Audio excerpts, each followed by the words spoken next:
Welcome to Storytime with the Intimacy Ally. Each episode will tear down a myth, kick a social norm in the beanbag, gut punch a sex ed untruth, or destroy a poorly constructed relationship expectation. Get ready to unlearn all the crap you accepted as fact. Strap in for a mind-blowing revision on what sex is and what it can do. Prepare yourself for a whole new thought pattern when it comes to modern relationships. And now, here's your host, Jenny Simus, the Intimacy Ally, relationship expert and certified sex and intimacy coach.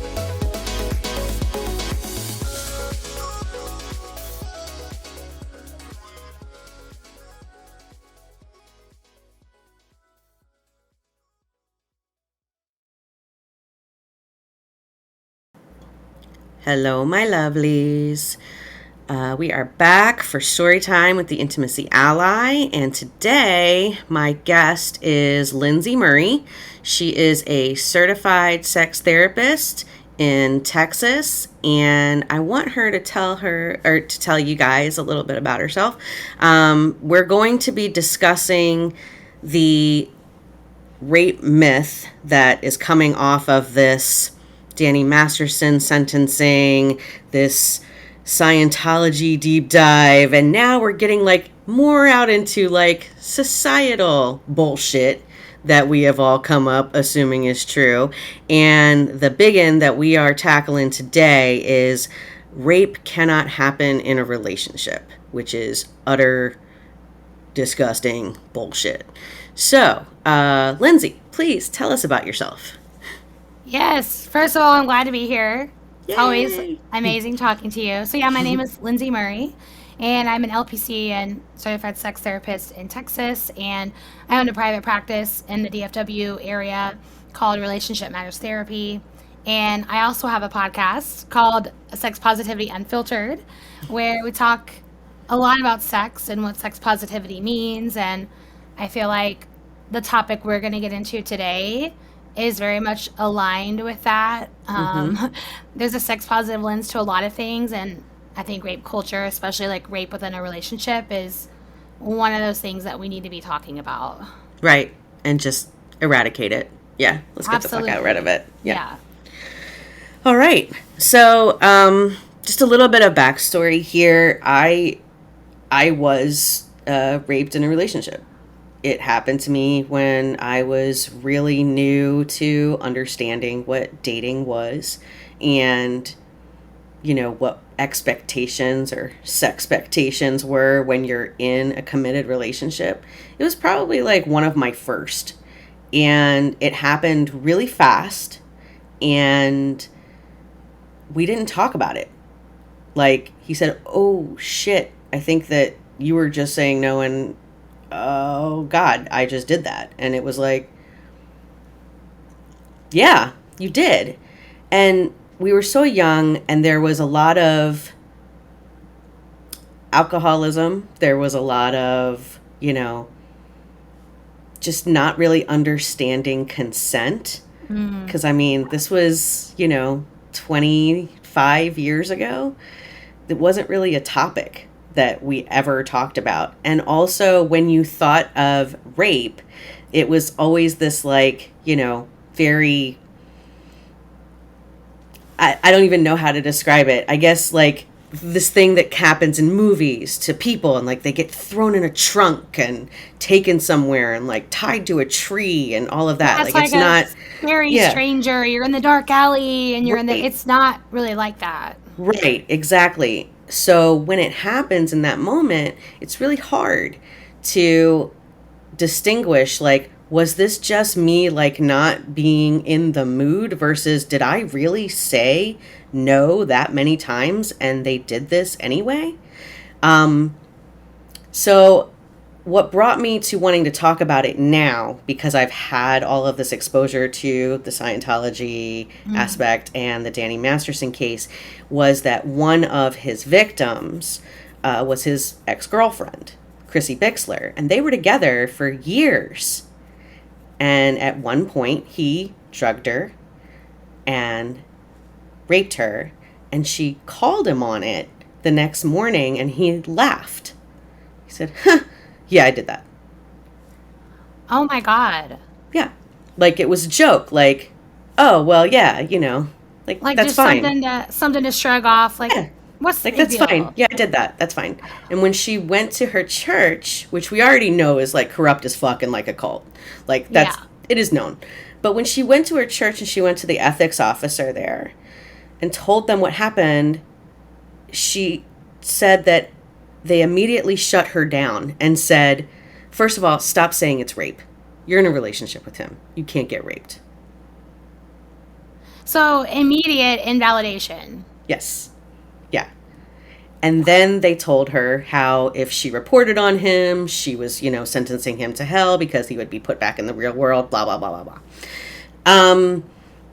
The biggest thing was that she just didn't trust her own version of the events because they told her rape cannot happen in a relationship.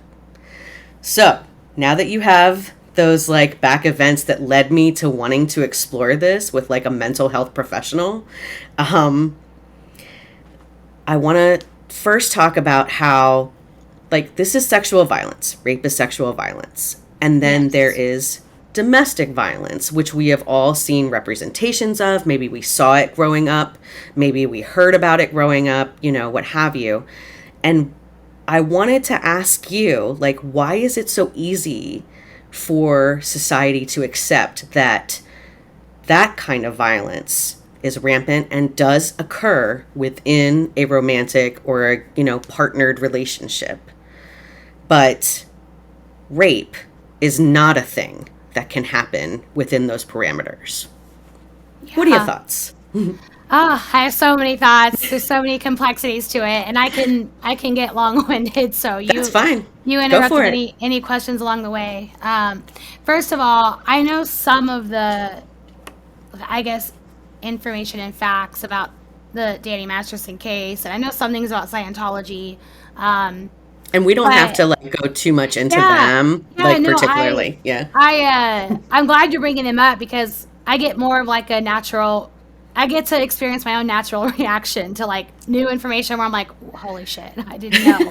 But that was like part of it. I would say, I mean, my boiled down version, and I'll explain it. My answer is maybe stereotypical men versus women, and I'm just acknowledging that, but I think it is primarily women who experience both, intimate partner rape and also domestic violence. That's why I'm generalizing in this way, okay? Okay. But I think it boils down to, it is not acceptable for men to put their hands on women, and like men would agree with that, like as a whole, right? Like if you put your hands on a woman, like you're a piece of shit.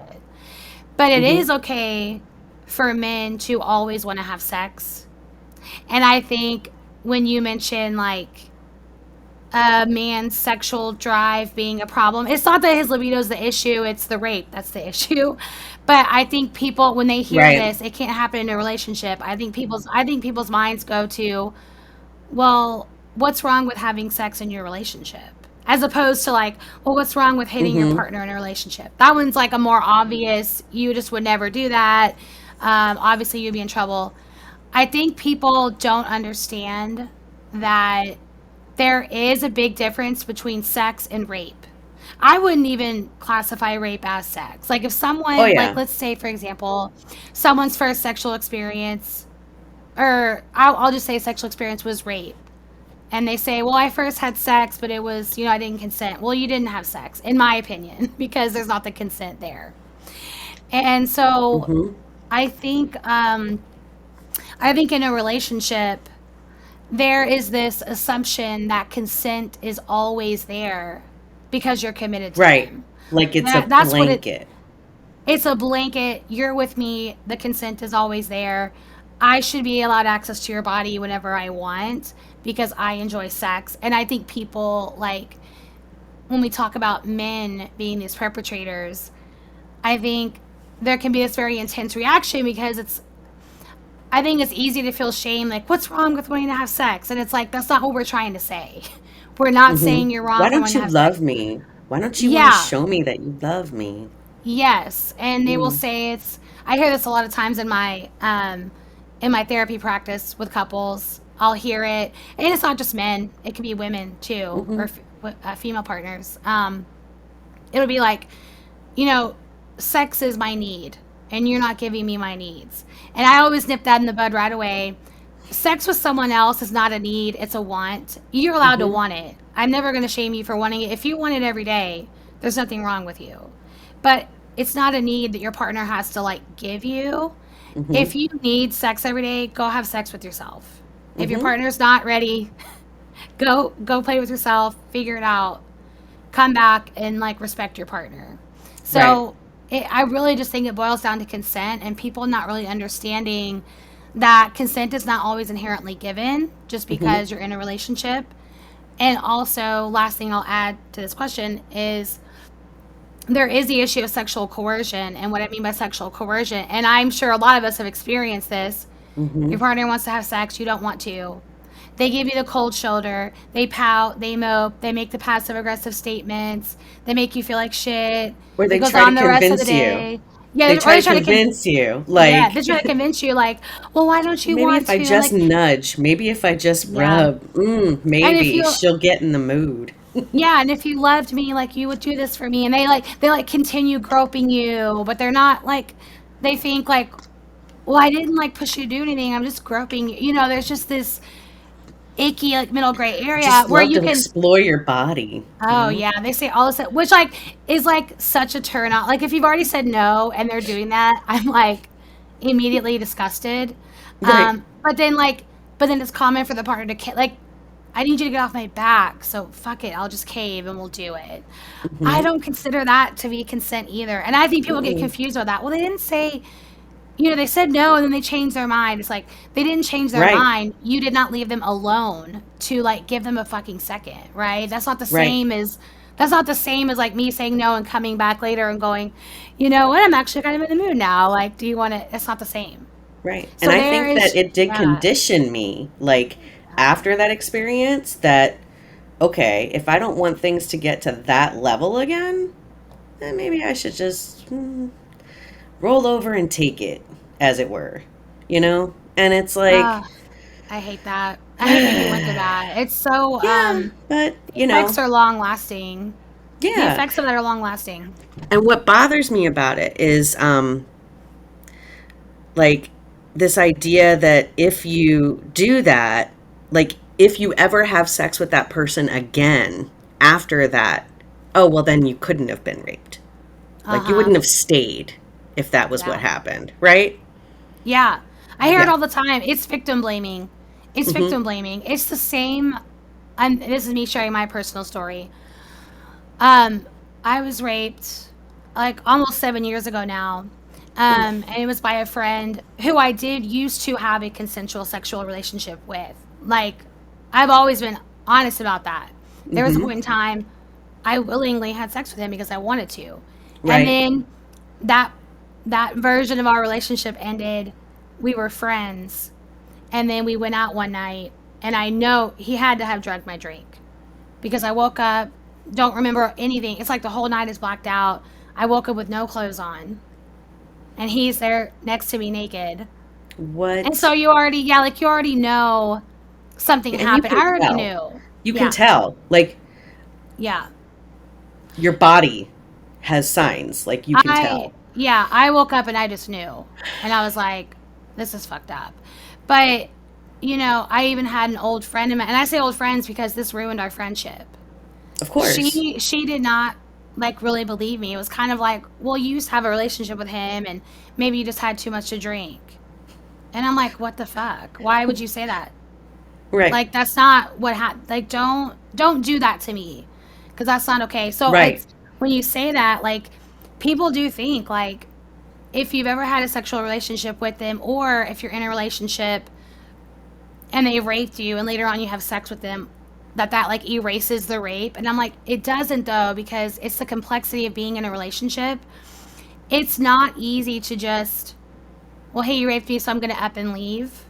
It's not that simple. It's not that simple because you have people invalidating you the whole way through. You're like, well, maybe it wasn't as big of a deal as I'm making it. Right? I'm sure you have felt that. Like, it felt weird to me, but he's not making a big deal out of it. The ethics person at the church is telling me that rape can't happen, so I'm probably overreacting. Let me just stay and try to work this relationship out.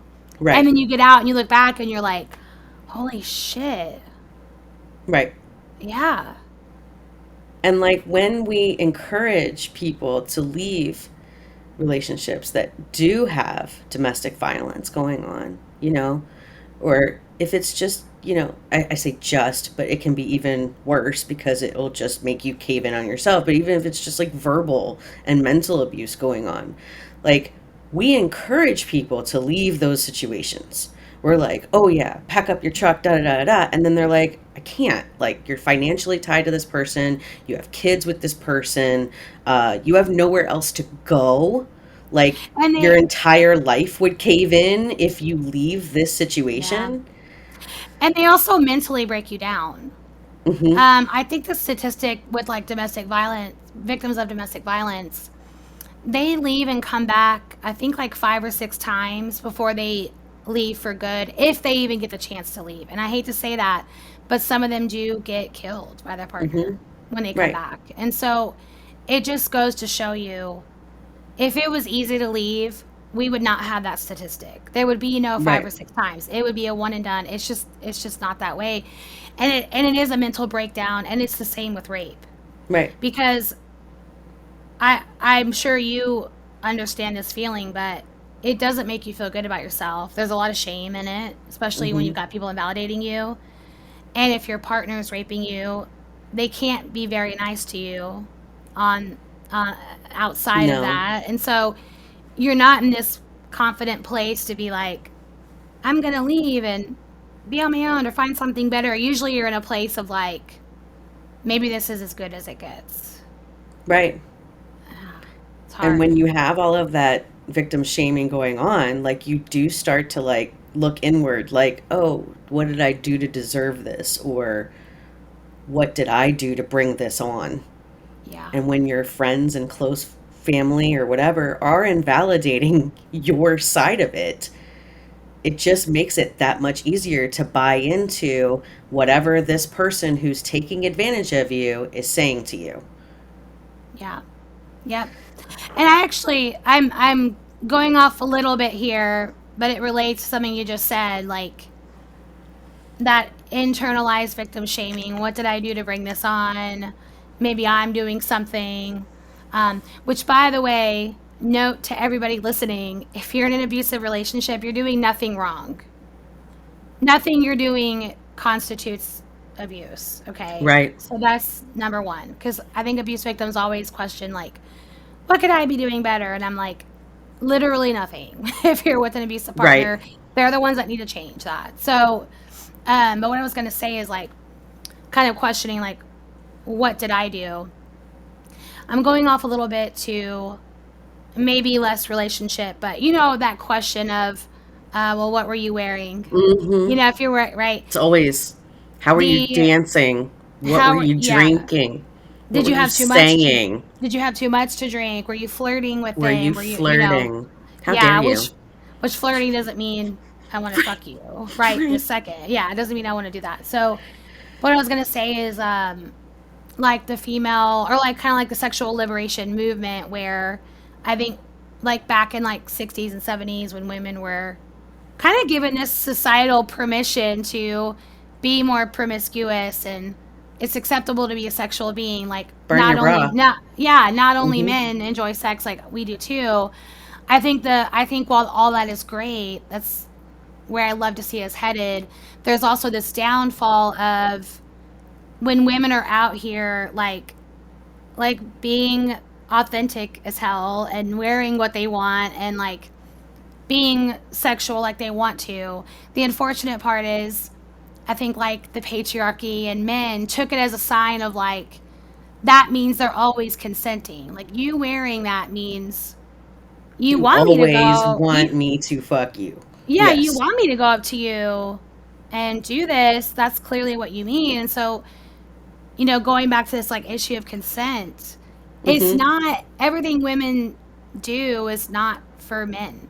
Right. But I Like, think so there's I this have a really good. daughter, right? I have a Mhm. daughter who's like pre-teenage, and all the men in her life are like, men are horrible animals. They're disgusting. Da da da da. Like, I'm like, do realize you have a penis, right? Like you're just like lumping yourself in with like these Neanderthals that like can't control themselves. I'm like, that can't be how you guys really are, right? It makes you wonder. I'm like, but are y'all like this? Right, Because because the way that they talk about the men that they're terrified, you can hear it in their voices, like they don't want men anywhere near my daughter. And I'm like, is this because like it's just like you just assume like you have no control? That can't be the norm. Like, I get it. You have attraction, you have desires. Don't get me wrong, women do too. But we don't like just rip our pants off and start like jamming down our vaginas on people, you know? So like yeah, what's going on here? Like we need to make this less of a thing that goes through your minds when you look at other men. Because if you're looking at other men worrying about that with her like not even developed, what does that say about men looking at women when they are? right, right. It says a lot. And there's this. I think a lot of men feel really what's the word? Like proud and protective when they're like, if any man messes with you, like I'm gonna kick their ass, and it's like Shoot 'em. I don't want. It's like it's interesting. We're like, I'll protect you. I'm like, well, who are you protecting me from? Other men. Right. There's a problem, and like I get kind of tired of that narrative of like when something happens, I'll kick their ass. Why are we not doing anything to prevent it from happening at all? That's the Right. real issue is like, don't be protective of me. If something has already happened, you coming in after the fact, well, what the fuck is that going to do? It's going to do Mm-hmm. nothing. It's already happened. I've already been through the trauma. Right. I need action to be taken ahead of time. And so it's just interesting. Men can clearly recognize that a lot of men have an issue. Mm-hmm. But then also a lot of these same men who are like really, not all of them, but some of them who are really protective are probably the same ones who would get offended if someone went to them and said, you know, your behavior is pretty inappropriate. Mm-hmm. Well, no, it's not. I'm not doing. It happens, and it's like you can't have it both ways, right? Either this is a problem Right. or it's not. Right. Yeah. So yeah, that is an interesting dichotomy. Like I wonder, how many of these men out there are like having like this kind of like machismo reaction when it's like, talking about their sister or their daughter, but are they the same ones who like in the bedroom would be like, "Come on, baby. Come on. You know you want to. It's all good." Isn't that so weird? Mhm. How when it's like blood family, like their Mhm. mother, I see this one a lot. Very protective of their mother, Mhm. love their mom, close to their mom, and they go and treat their children's mom like absolute shit. Right. You know, it's interesting. There's got to be all kinds of psychology behind that. Right. We are getting Eh, like we're getting like way off course. We're going all into this. We're gonna have to come back on that one. Let's get sure. back. Let's get back to the relationship stuff. God damn it. So, all right. So the societal norm, like excuse, the rape cannot happen in a relationship, was used on Chrissy Bixler. Okay, Hmm. it was used by not only the ethics officer that she went to at the Celebrity Center for Scientology, which is where like all the celebrities go, but it was also like in tweets when Twitter was still a thing. Um, all these people were like, "How can you say he raped you? You're still there. Shut up." Like strangers are attacking her, saying that. So I really do want to get to like because there's this extra layer of shaming, of victim shaming. There's this extra layer of misunderstanding. And those same men who would say those things, to defend or to protect their mom, their sister, their, cousin, whatever, their daughter, their daughter for sure. Mm-hmm. I want those same men to understand that who they need to be talking to is their little cousins, their little brothers, their sons, and saying, you know how we don't put our hands on our partners in a relationship? We also don't put our dicks in our partners in our relationship Mm-hmm. unless they've said yes right then. Yeah. So I guess I'm wondering, do you have words of wisdom or advice on like how we can make that a bigger thing for people in the world? I don't know. Yeah. Well, I think the first piece is education. Hmm. And there's always age appropriate education. And I don't have kids, so I'm not any kind of expert there. But when people ask me like what does age appropriate sex education look like? I have a few resources. I can send them to you, a couple of books that I recommend. Okay. And that's not, like in this day and age when someone has questions or how do I do that? Fortunately, you can find resources out there now pretty easily Hmm. that will guide you how to have these conversations, because I think the lack of sex education is more likely to lead to like someone being predatory in the future, because a part Hmm. of sex education is consent, what it is, what it isn't, and also how to handle yourself if you don't have a consenting partner with you, right? Right. And what sex even is, because it's not just intercourse. So anyways, that's my first like piece of advice, is if you're giving good age appropriate sex education, those Hmm. conversations will be intertwined in there of Right. here's how you need to be behaving and here's how you need to not be behaving with Right. partners in the future. And I would say, when speaking of consent, I would also let our kids know that it's not always verbal yes and no.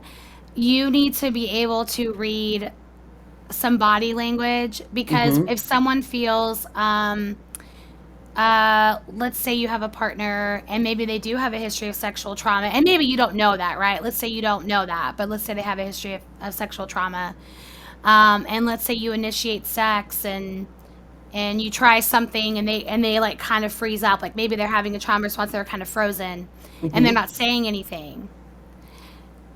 It's our responsibility to tune into that, to at least question it, like, hey, are you okay? Do you want me to Right. stop? Like, do you want me to stop? You don't have to know what's going on. You don't have to be a mind reader. But there's these little nuances where like even with my husband, I can tell if he's uncomfortable, and I don't need Hmm. to know why, but it's worth me asking, hey, are you good? If you're not, like, we can stop, because that's another issue of consent. Unfortunately, I've heard partners say, yeah, if I look back, I can probably recognize that my partner was like stiff and frozen the entire time, but still went through and did it. Oh, And that's not consent. Like there's something there that clearly wasn't right, and they were having a trauma they were response. They were frozen. frozen. Yeah. Yeah. So that's part of the responsibility too. Consent is, I hate when people are like, "Well, did she say no?" Well, why do we need to say no every time? Right. Or I why do don't. we have to And say no verbally, like you're saying? Like, why does it yeah, have to like be a verbal no? my body Can't is you saying, tell? yeah, my body is saying no, and my other question is, and I don't know how this comes up with kids or how you would talk about this, but I guess it's more of a question in my mind. Um, if my partner is stiff and frozen like that, I don't see how that could be enjoyable. Right. It doesn't seem like a together experience. So for anyone who's done that, I would question, why did I go through with that anyways? Right. You Like the know? person who's going through it when the other Y- person is frozen. Yeah, yeah. Yeah. Why would that be something I found desirable to do? Right. Is a Is great that question your to ask yourself. partner or is that a collection of holes? Right. Yeah. Exactly. Um, that is a really good question. I think when you were talking about what to do with kids, I think that these consent conversations are really important to have younger and younger, and that's why it bothers me when people talk about sex ed for elementary school. Oh my God. And I'm like, yeah, for elementary school. Because I Yes. don't know if you got to listen to that episode, the 10 rape myths that I did a couple of weeks ago that like kick this all off. Yeah. It's just how much sexual violence is happening to kids, mostly girls. One in two women are going to have sexual violence happen to them. That's half. Yeah. And a lot of them have it happen before they're 10 years old.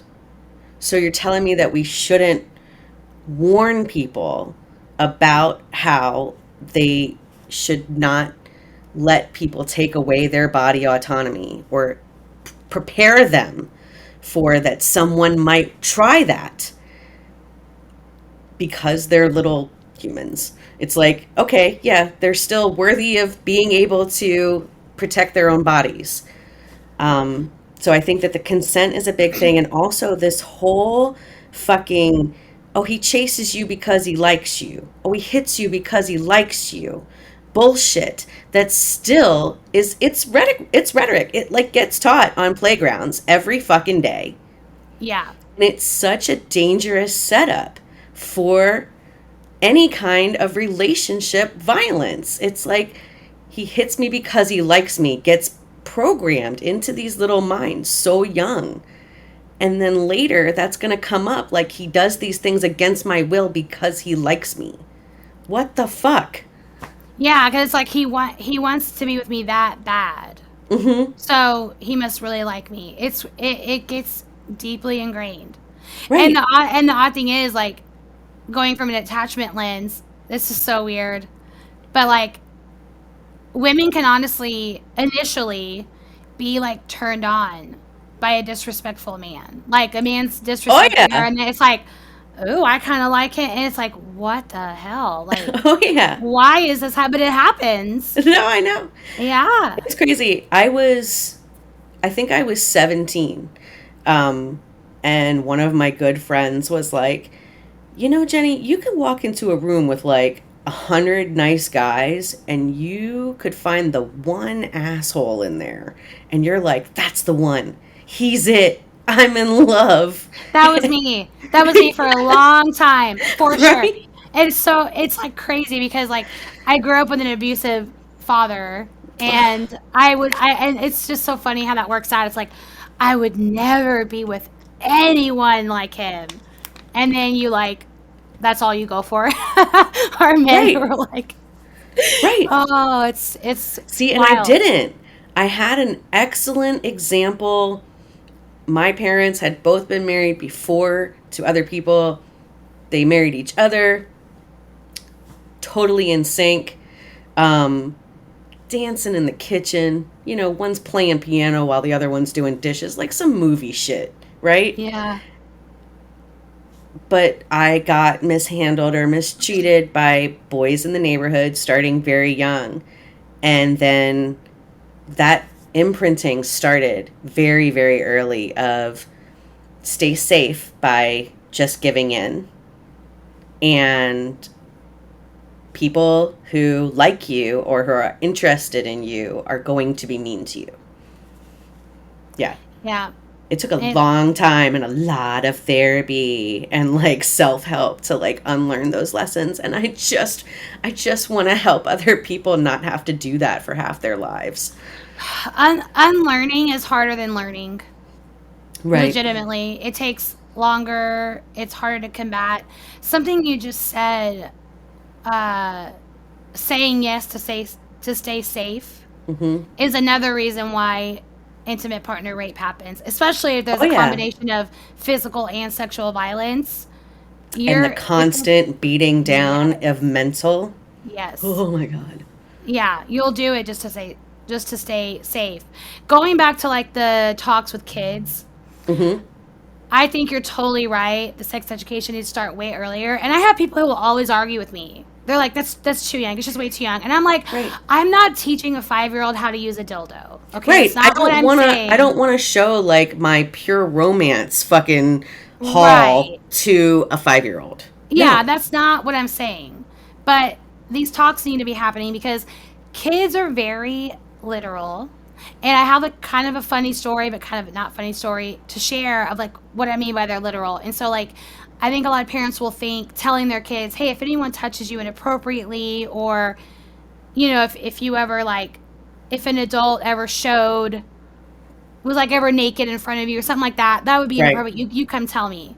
And they leave Mm-hmm. it at that. Kids don't really know what that means. Like, what does inappropriate touch mean? Does that mean like they touched my arm? Or does that mean that they gave me a hug I didn't want it? Or does that mean so it's like we as adults will think it's clear.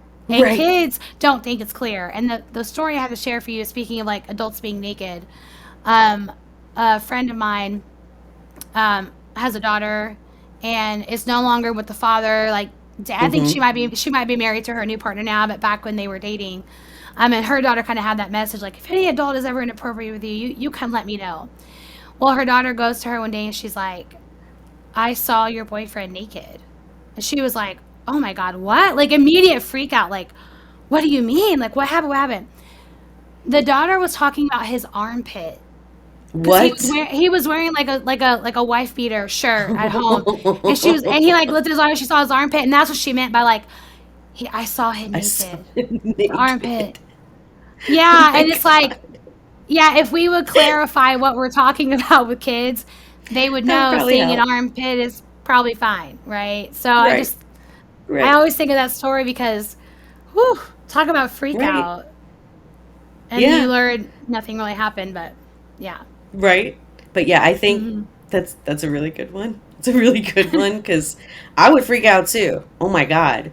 Like, even if my daughter, like at this age, was like, I saw your fiance naked. She wouldn't call him that though. She'd call him by his name. She'd be like, Yeah. um, I would be like, what the fuck? Immediately, that would be my response. But Yeah. to have it be an armpit, oh my God. The baby, poor baby. I know, Mm, because they don't know it. They don't know any better. So hmm. we gotta be really clear with kids, because Right. they don't know what we're talking about. They're not gonna get the Hmm. nuance if we don't make it clear. Right. And I think that when we only say adults, like, don't ever let an adult touch you, don't ever let an adult do this. Like, the people who took advantage of me when I was a kid were kids.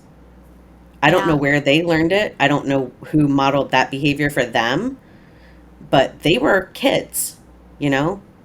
So we have to warn for that too. Like, because I get that there is like this discovery, playing doctor, playing boyfriend, girlfriend, that happens somewhat naturally. And as long as everybody's in, then I don't have a problem with that. yeah, But that is where that consent piece really needs to get hammered home. And we really have to put the pressure on that it doesn't necessarily have to be an adult. If yeah. anyone touches you, like if anyone tries to shove their hand down your pants, cover your mouth so that you can't yell when something is happening, that is a problem. And you need to also give them the backup education of what do you do? Do you run? Do you punch them in a weird place so that maybe they'll be, incapacitated for a while? Right. Um, What's the safety plan for yeah. them? What's the recourse? And Yeah. then maybe we stop so many people getting older into their teen 20s, their dating careers or whatever, not having that conversation. And is that the breakdown? Like, are we just like too awkward and puritanical like to have that conversation? I think so, and we need to get over it. We've got to Yeah. get over the awkwardness. Let it be awkward, but we need to be Mm-hmm. having the talk anyway. Um, have you heard Kevin Smith talk about his story, the actor Mm-mm. Kevin Smith? Um, yeah, he was like Jay and Silent Bob. Like he was Oh Silent no, I Bob's know who character. Kevin Smith Okay, is. okay, yeah, yeah, yeah. I just haven't Maybe, heard the story that yeah, you're yeah. telling me, I think.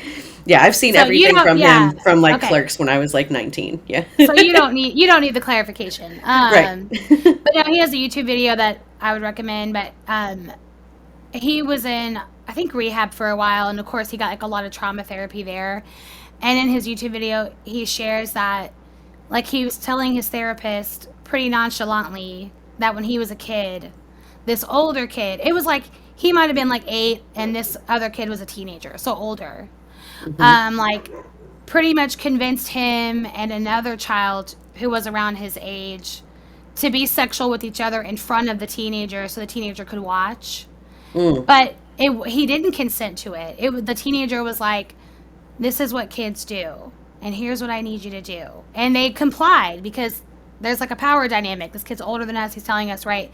So he's telling his therapist that, and his therapist stops and is like, that's abuse. Like, that's assault. And he was like, no, because kids play doctor. And she's like, but you didn't sound like you wanted to play. Right. You were told. This was not show me yours, I'll show you mine. No. This was you two do this because I said so. Yeah. And he said it was like a light bulb moment for him of like, holy shit, you're right. I didn't want to do that, but I thought I had to. And then I dismissed it because it was another kid. It was, so to your point, it's not just adults. That conversation of, if you want to play doctor with another kid, here's how you'll know that you really want to do that. If you're unsure, you don't have to do that. You can leave. You can call me. You could. There's all. If you want to do that with another kid, I get exploring, and that's fine. Right. But it's not okay especially when it's a kid who's a lot older. If you got like 2 8-year-olds who are curious, that's one thing. But if you have an 8-year-old and a 16-year-old, my alarm bells are going off. Honestly, even an 8-year-old and a 12-year-old to me is not okay, because one of you is nearing or going through puberty and the other one of you is still very, very much like just a child. Like, I understand you're both children, but the other one is just a child. And also there is that authoritarian, you're the older kid. You don't know if that's like an older relative or like somebody that the younger one holds some kind of like fear about or of, And there's always that thing, like if somebody starts out something with, you can't tell anybody about this or don't talk about this, we have to teach children how to have some kind of recourse for that. And also teaching the kids who are a little bit older, you cannot go to an 8-year-old with your curiosities. No. They are too young. That is going to be a problem. That's not allowed. Right. Here's what else you can do that's not going to harm anyone. So we're trying to, we're teaching like from both ends, this kind of like, if something begins to happen, here's how you can say no. But then the proactive end of like, here's what you can't do. Right. And if you've got stuff, come to me. Right. So also we've got to touch on like that puritanical, like that shame complex too, because that's what's causing all of this to happen in such secrecy behind closed doors. Then it makes it possible for later in life, secrecy behind closed doors, comply to stay safe, all comes into play in these relationships where people are getting sexually abused. Yeah. Right. Man, we have our hands full. I know. Shit. There's always so much to discuss about this. Right. Yeah. And the shame goes both ways. I would say, depending, right? I know every person is so different. But for example, in a relationship, someone who is abusing their partner, they probably got a lot of shame. And I'm not excusing their behavior at all. But it's not uncommon for them to have a ton of shame that they're not dealing with. Right. So it's coming out in these bad behaviors. Right. I wanted to talk about that though, like the statistics. Did you have any statistics or anything going through your mind about the reporting of it? Like, is there anything that you know already about that or you want to share about that? Like how, like, I'm just curious because I'm betting it doesn't get reported nearly as much as it's happening. I know I never pressed any charges. I never called anybody out on anything. My one therapist was like, in Maryland, like there is no statute. Like you could do it now because you were a child. When it happened, you could do it now. And I was like, nope, I'm good. Yeah, it doesn't hardly ever get reported. I don't have an exact stat, but I know the number is low or the percentage is very low. Right. And I get it. because I think it's like 93% of the time when it does get reported, nothing happens. Nothing happens. The person never gets in trouble. The legal system never moves it forward. Yeah, you can technically report, Right. but for what? You And know? when you do, it's so very clinical and so rough and like an interrogation. And if you slip up at all, they think you're making it up. Like if you block out a piece and then come back later and like try to talk about that. Like, so I did want to talk to you about that because of your, background as an LPC. Like, Chrissy was not one of the people who got justice in the trial of Danny Yeah. Masterson. Her shit got thrown out because her story changed a couple times, and they decided, like, even though a jury had called her a credible witness, the juries both times, because the first one was a mistrial and the second time, they did the sentencing, or not the sentencing, but like they confirmed that yes, he had raped these women. They decided no, her testimony changed too much. So there's this whole psychology of blocking things out that are traumatic, like, and then she might remember something differently. So in her case, it was like a gun. Like she said there was a gun present, and then another time she didn't. When you're talking to somebody who's had something like this happen, like, what's the best way to support them and let them know that, like, they can share the details and, like, not expect it to be like, aha, caught you. You're fucking lying. Da da da da. Like, you're lying like all those women do about rape. Yeah. Yeah, I think we just have to normalize that that's what trauma does. Trauma brain is Right. not going to have a perfect memory. It's not going to have a perfect memory. There's no way. Right. And that's the unfortunate part about the legal system.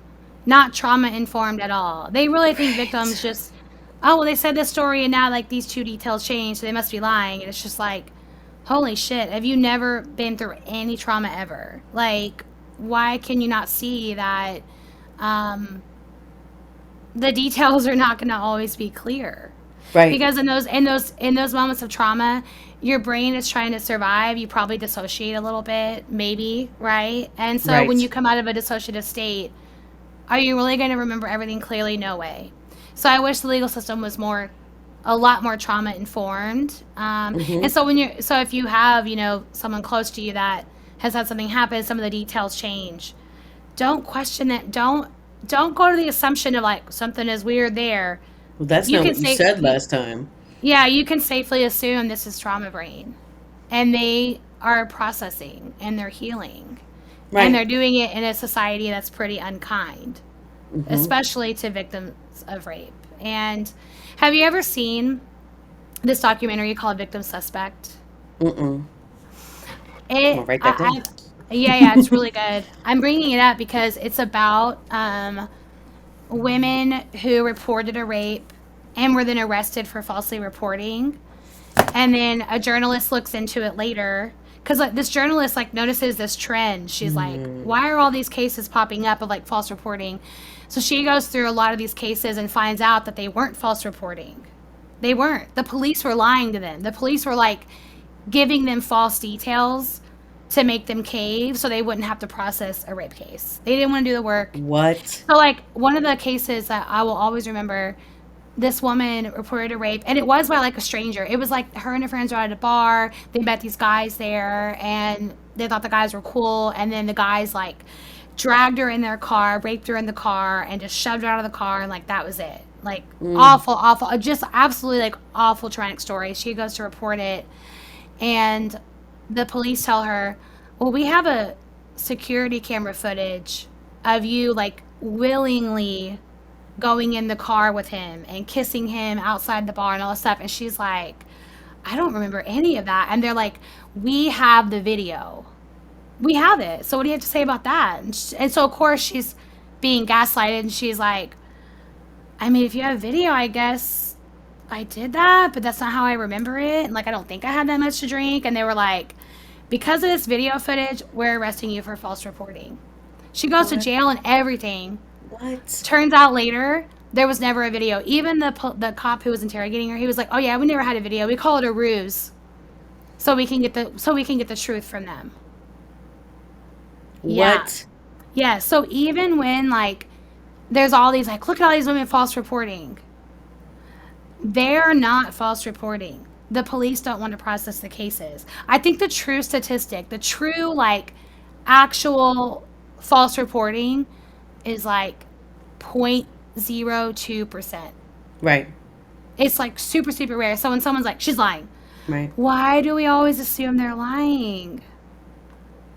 Why? I don't know. Yeah. When I was first starting to research this stuff, I think I traumatically blocked her from my memory, but there was a woman that I found who I thought was going to be like, you know, she was like the forward-thinking feminist or some shit like that. I should have known. Yeah, she was like, there is no such thing as rape culture. And I was like, oh, what did I just click on? Oh, son of a bitch. And then I sat there watching it, and she was like, just to let you know, the statistic of how many women false report is way higher than 2%. I'm going to let you know that right now. And I was like, why are you doing this?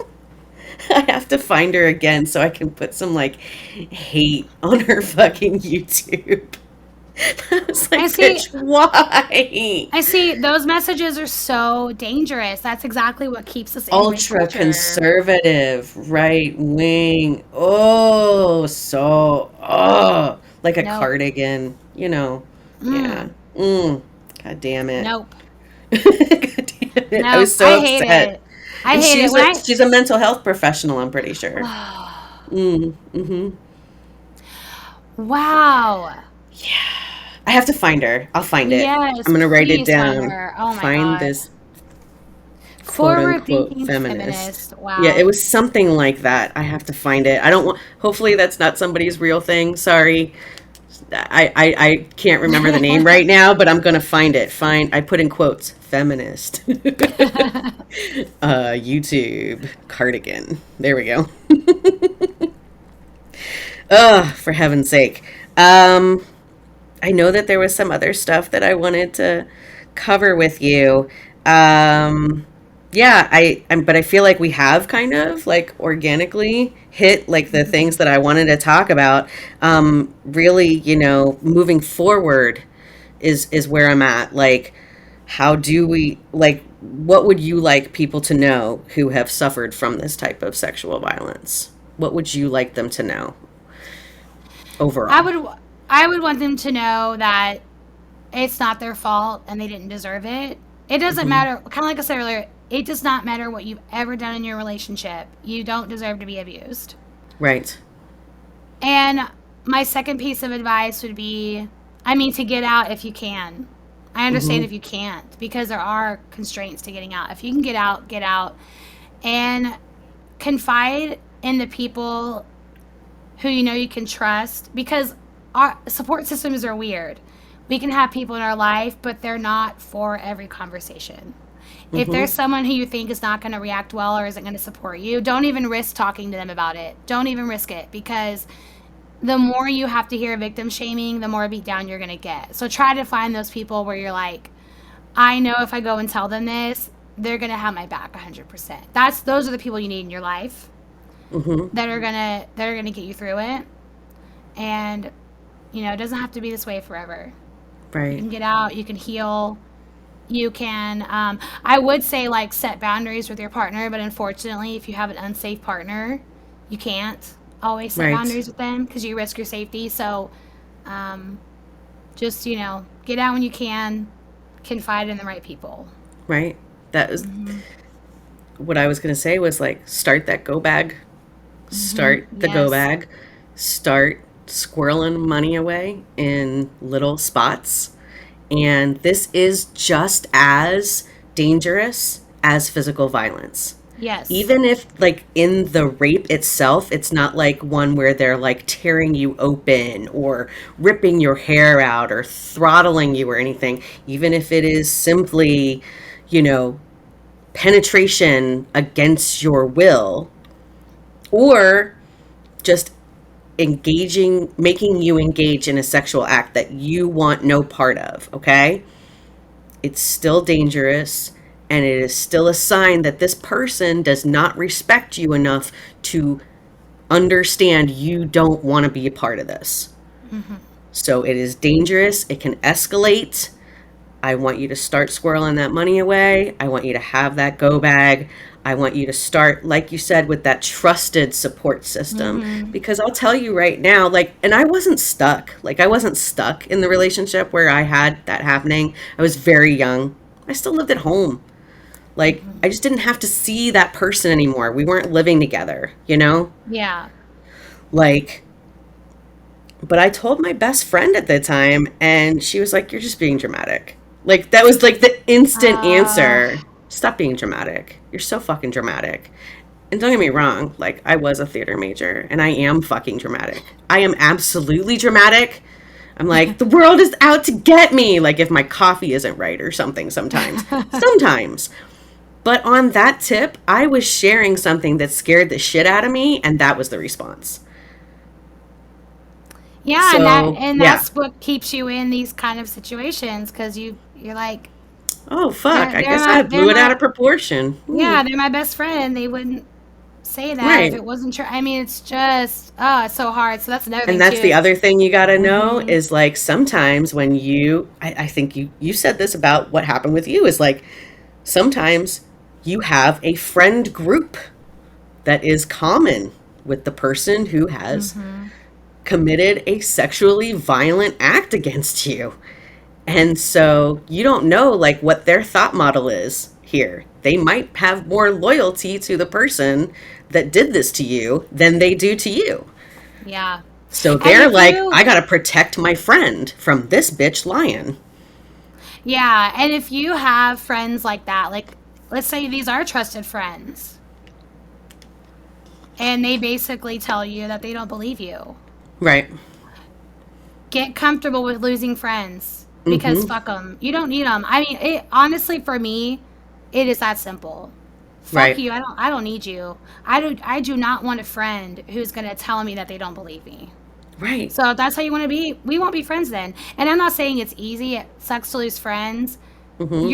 You're opening up the door for better friends down the road. You do not Right. need them, and Right. you don't need to believe them. You know your truth, you Mm-hmm. know. And speaking of the go bag, like whenever you do get ready to go, um, something I will tell victims or survivors is that couple things, you know.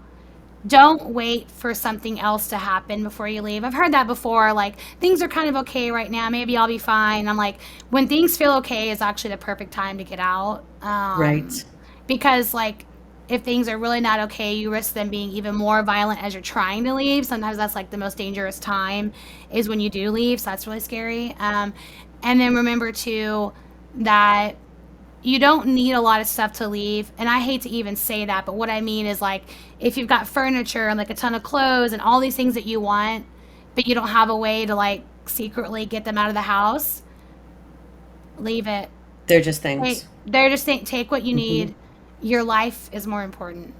Right. You don't worry about that stuff. Right. You know, it sucks because you deserve your stuff, but like your safety and life are more important. So get the necessities together and Right. And I'll have some resources for people hmm in the show notes. Um, if anybody needs to have it or share it with somebody, you know, rain.org. It's RAINN.org. Tori Amos is a huge contributor to RAIN after her experience of suffering sexual violence way back in the 90s, maybe late 80s. Fuck. And House of Ruth is definitely a big one, especially here on the East Coast. Is House of Ruth a thing in Texas? Is that nationwide? I don't. I'm not sure. I don't know if we have that here. I know we have Hope Store, Okay. which is like a shelter Mm-hmm. um, for victims of violence, and not just physical violence, sexual violence too. Mm-hmm. Um, and we also have,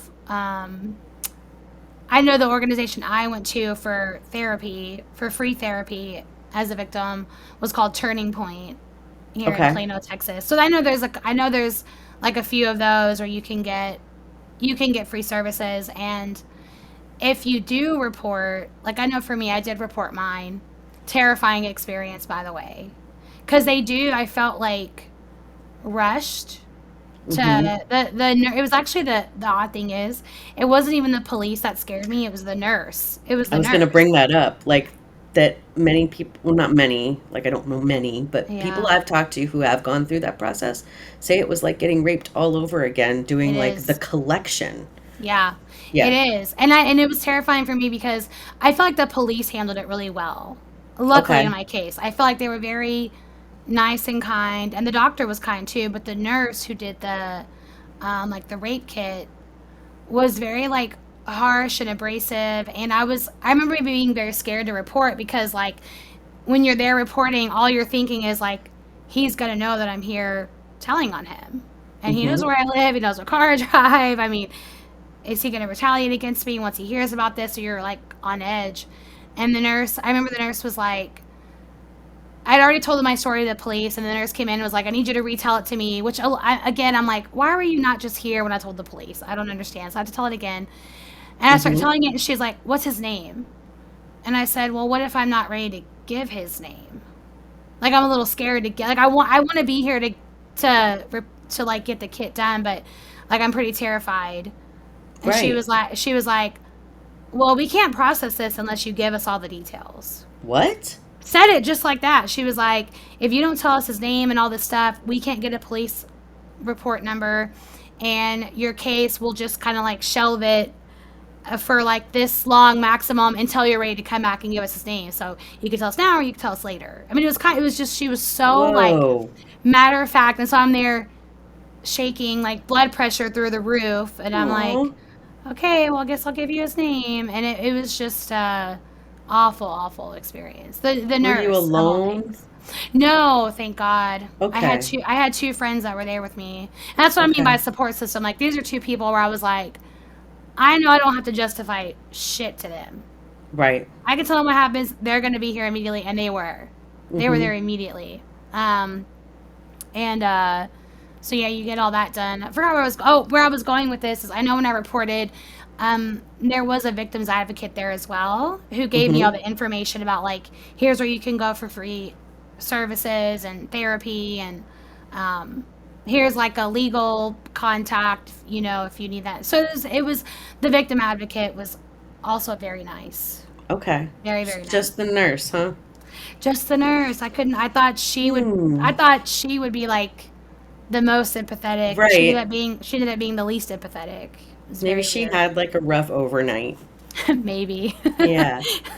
Let's hope she's not like that to every Mm. victim that walks through the fucking door of that hospital. Ugh. All right. I think we have covered this inside and out. What do you think? Yes, You I think so you too. feel good? I All do. right. Yeah. I just think every other answer, every other question that I had kind of like floating in my mind, we've already kind of zigzagged and hit, and we Yeah. know that like the best way to deal with this is to get people information before they are in these situations. Yes. Yeah. Absolutely.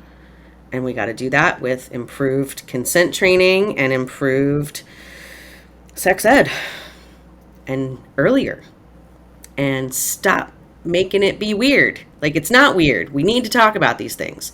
Stop letting the awkwardness of these conversations make them not happen. Yep. Yep. Yep. I start my wheel of consent training at the end of this month. Awesome. I need to do that. I know. I mean, I know all about the wheel of consent, but Yeah. it doesn't hurt to do another training on it. So Yep. I'm I'm gonna doing go the sign up for Like a that. Pro at the School of Consent, like with Betty Martin Oh, and stuff. oh, Yeah. cool. hmm Okay.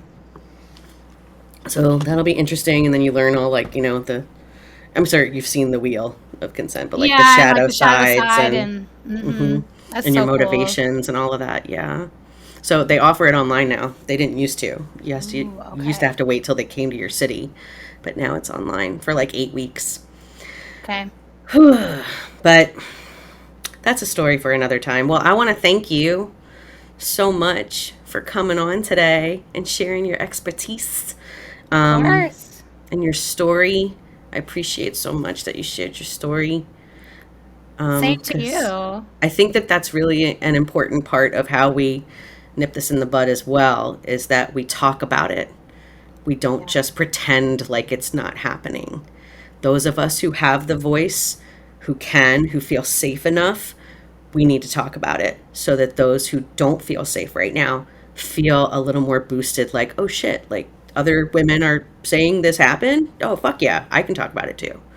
Absolutely. Yep, I agree. Yay. Well, how would you like people to get in touch with you? Are you accepting new clients at this time? Is it best to just listen to Sex Positivity Unfiltered with you and the lovely Denise Stratton? Yeah. What's the best way? So I am on social media. I mean, on Facebook, you can find me at Lyndsey Murray, sex therapist. And on Instagram, it's Lyndsey Murray, CST. And I can send all this to you. Yep. And so you I'll can have it message. all in the show notes, baby. Yeah. And a link to your podcast. Perfect. Yeah. You can always contact me there. If you go to my website, it's relationshipmatterstx.com. If you go to my website, you can also, there's like a footer contact form that will email me, or you can just click and email me. Or I also have like our main office phone is also, you can also text it. I love that, by the way. I feel like with quick questions, the text is easier versus a phone call. I, right now, me personally, am not accepting new clients just because my caseload is full, but I just hired a new sex therapist at my Okay. practice. So yeah, I have a graduate intern in my office who I'm supervising, but she is practicing sex therapy. So for anyone who would want a sex therapist, we do have openings through her. And so Okay. you can see her info and where to book with her on the website. All right. Nice. And that serves Texas, like all Yeah. parts of Texas, like by virtual and phone or Yeah. All okay. parts of Texas. Yeah, I have an office as well. Texas is big, so Texas just big, checking. yeah. Anyone in Texas, we offer virtual as well. So yeah, All reach right. out. Awesome. Yes, that's an excellent resource. Okay. I want to thank you guys for coming and hanging with us on Story Time with the Intimacy Ally. I want to put it out there that I am changing the name of this fucking podcast because it is getting buried on all of the podcast platforms because a lot of fucking podcasts start with Story Time. So I'm looking for a new name. I'm going to have a poll out on social media and attached to the podcast itself. And you guys can pick your favorites and maybe help me. I might listen to you. I don't know. I'm the worst. And I guess that's about it for today. So, yeah.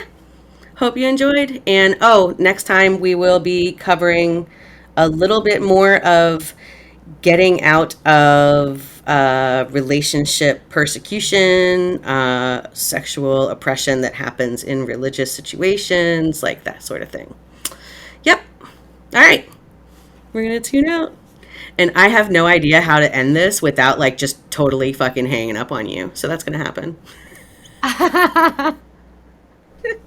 Okay. All right. All right. I'll talk to you later. All right. Bye. Bye. Thank you for tuning in to Storytime with the Intimacy Ally. We hope you learned a bit more about putting the fire back in your romantic relationships, exploring communication and emotional readiness in all relationships, and how to expand your definition of intimacy so you can reach your relationship goals. Go to theintimacyally.com to subscribe and never miss an episode. Follow the links in the show notes to social media and events. Till next time, keep on learning, growing, and thinking. Storytime with the Intimacy Ally podcast is meant for educational and entertainment purposes only and should not be considered as health or mental health advice.